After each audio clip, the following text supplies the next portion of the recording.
ಎಲ್ಲರಿಗೂ ನಮಸ್ಕಾರ. Welcome to my channel. ಇವತ್ತಿನ ವಿಡಿಯೋದಲ್ಲಿ ಬೆಳಗಿನ ತಿಂಡಿಗೊಂದು ಆರೋಗ್ಯಕರವಾದಂತಹ ಬ್ರೇಕ್ಫಾಸ್ಟ್ ರೆಸಿಪಿನ ತಿಳಿಸ್ಕೊಡ್ತಾ ಇದ್ದೀನಿ.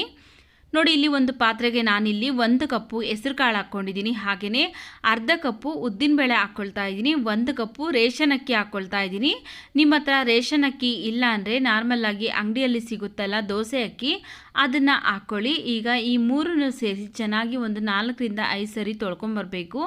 ರೇಷನ್ ಅಕ್ಕಿಯಲ್ಲಿ ಧೂಳೆಲ್ಲ ಜಾಸ್ತಿ ಇರುತ್ತೆ, ಆದ್ದರಿಂದ 4 ರಿಂದ 5 ಸರಿ ತೊಳ್ಕೊಂಬಂದಿದ್ದೀನಿ ನೋಡಿ ಇಲ್ಲಿ.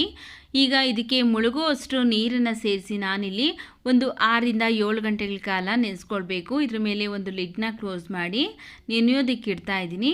ನಿಮ್ಮ ಹತ್ರ ಟೈಮ್ ಇಲ್ಲ ಅಂದರೆ ಒಂದು 5 ರಿಂದ 6 ಗಂಟೆ ಚೆನ್ನಾಗಿ ನೆನೆಸ್ಕೊಳ್ಳಿ.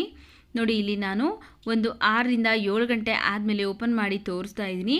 ಹೆಸರು ಕಾಳು, ಉದ್ದಿನಬೇಳೆ, ಅಕ್ಕಿ ಎಲ್ಲ ಚೆನ್ನಾಗಿ ನೆಂದಿದೆ. ಈಗ ಇದರಲ್ಲಿರುವಂತಹ ನೀರನ್ನೆಲ್ಲ ಬಸ್ಕೊಂಬರ್ತೀನಿ. ನೋಡಿ, ಇಲ್ಲಿ ನೀರನ್ನೆಲ್ಲ ಚೆನ್ನಾಗಿ ಬಸ್ತು ಈಗ ಇದನ್ನು ಒಂದು ಮಿಕ್ಸಿ ಜಾರ್ಗೆ ಹಾಕ್ಕೊಳ್ಬೇಕು.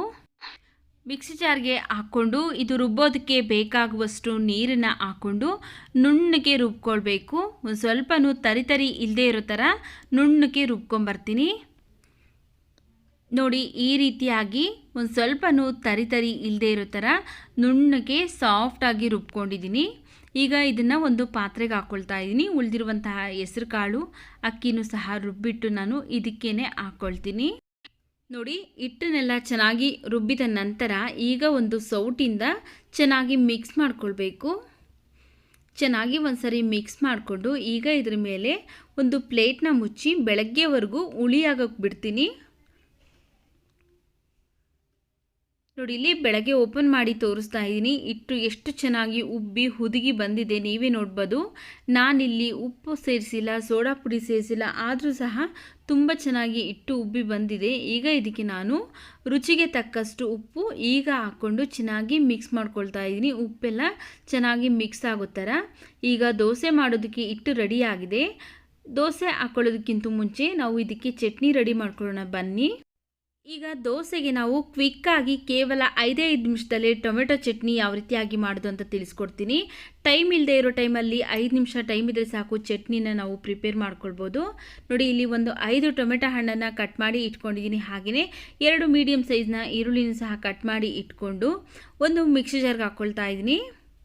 ಟೊಮೆಟೊ ಹಾಗೆ ಈರುಳ್ಳಿ ಎರಡನ್ನೂ ಸಹ ಒಂದು ಮಿಕ್ಸಿ ಜಾರ್ಗೆ ಹಾಕ್ಕೊಂಡಿದ್ದೀನಿ. ಈಗ ಇದಕ್ಕೆ ನಾವು 1 ಗಡ್ಡೆ ಬೆಳ್ಳುಳ್ಳಿನ ಸಿಪ್ಪೆ ತೆಗೆದು ಹಾಕ್ಕೊಳ್ತಾ ಇದ್ದೀನಿ. 1/4 ಸ್ಪೂನ್ ಆಗುವಷ್ಟು ಅರಿಶಿನ ಪುಡಿ, 1 ಸ್ಪೂನ್ ನಾನಿಲ್ಲಿ ಸಾಂಬಾರ್ ಪೌಡರ್ ಹಾಕ್ಕೊಳ್ತಾ ಇದ್ದೀನಿ. ಬೇಳೆ ಸಾಂಬಾರಿಗೆಲ್ಲ ಯೂಸ್ ಮಾಡ್ತಿರಲ್ಲ ಅದೇ ಸಾಂಬಾರ್ ಪೌಡರ್.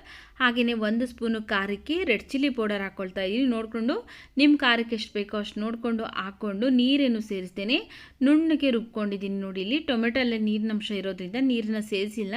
ಈಗ ಅದನ್ನು ಸೈಡ್ಗಿಟ್ಟು ಸ್ಟವ್ ಮೇಲೆ ಒಂದು ಬಾಣಲೆ ಬಿಸಿಗಿಟ್ಟು 2 ಸ್ಪೂನ್ ಎಣ್ಣೆ ಹಾಕ್ಕೊಂಡಿದ್ದೀನಿ. ಹಾಗೆಯೇ ಒಂದು ಅರ್ಧ ಸ್ಪೂನ್ ಆಗುವಷ್ಟು ಸಾಸಿವೆ ಹಾಕ್ಕೊಂಡಿದ್ದೀನಿ. ಸ್ವಲ್ಪ ಹಸಿ ಕರಿಬೇವಿನ ಸೊಪ್ಪು ಹಾಕ್ಕೊಳ್ತಾ ಇದ್ದೀನಿ.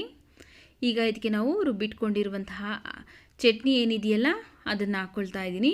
ಸ್ಟವ್ ಉರಿನ ಲೋ ಫ್ಲೇಮಲ್ಲಿ ಇಟ್ಕೊಂಡು ನಾವು ಚಟ್ನಿನ ಹಾಕ್ಕೊಳ್ಬೇಕು. ಯಾಕಂದರೆ ಟೊಮೆಟೊ ಚಟ್ನಿ ಆಗಿರೋದ್ರಿಂದ ಬಿಸಿಗೆ ಸಿಡಿದು ಬಿಡುತ್ತೆ. ಅದರಿಂದ ನಾವು ಸ್ಟವ್ ಉರಿನ ಲೋ ಫ್ಲೇಮಲ್ಲಿ ಇಟ್ಕೊಂಡು ಅದೇ ಮಿಕ್ಸಿ ಜಾರ್ಗೆ ಒಂದು ಸ್ವಲ್ಪ ನೀರನ್ನು ಸೇರಿಸಿ ಅದನ್ನು ಸಹ ಇದಕ್ಕೆ ಹಾಕ್ಕೊಂಡಿದ್ದೀನಿ. ಈಗ ರುಚಿಗೆ ತಕ್ಕಷ್ಟು ಉಪ್ಪನ್ನು ಹಾಕಿ ಚೆನ್ನಾಗಿ ಒಂದ್ಸರಿ ಮಿಕ್ಸ್ ಮಾಡಿಕೊಂಡು ಈಗ ಲೋ ಟು ಮೀಡಿಯಮ್ ಫ್ಲೇಮಲ್ಲಿ ಸ್ಟವ್ ಉರಿನ ಇಟ್ಕೊಂಡು ಇದರ ಮೇಲೆ ಒಂದು ಲಿಡ್ನ ಕ್ಲೋಸ್ ಮಾಡಿ ಒಂದು 5 ನಿಮಿಷಗಳ ಕಾಲ ಚೆನ್ನಾಗಿ ಕುದಿಸ್ಕೊಳ್ತೀನಿ. ನೋಡಿ, ಇಲ್ಲಿ ಚೆನ್ನಾಗಿ ಒಂದು 4 ರಿಂದ 5 ನಿಮಿಷಗಳ ಕಾಲ ಕುದಿಸ್ಕೊಂಡಿದ್ದೀನಿ. ಇದರಲ್ಲಿರುವಂತಹ ಹಸಿ ಸ್ಮೆಲ್ಲೆಲ್ಲ ಹೋಗಿದೆ.